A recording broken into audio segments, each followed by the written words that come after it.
Are you tired of disruptive users ruining your Discord server? Learn how to time out them in under 30 seconds. First, I'll show you how to time out a user. Then, I'll cover how to remove the timeout when they're ready to behave. First, open Discord in your browser and head to your server. Then, find the user in the right-hand member list and right-click on their avatar or username to open the profile menu. Click on Timeout. Now, select a duration from the options ranging from 60 seconds to 1 week. Optionally, add a reason for the timeout.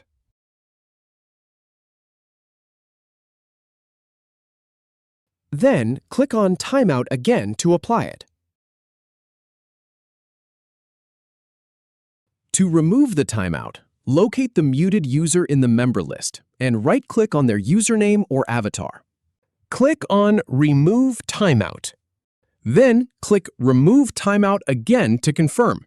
And that's it. You've successfully removed the timeout. If you have any feedback or if any info is inaccurate, please leave a comment below. We'll do our best to answer or redo the video if needed. Thanks for watching.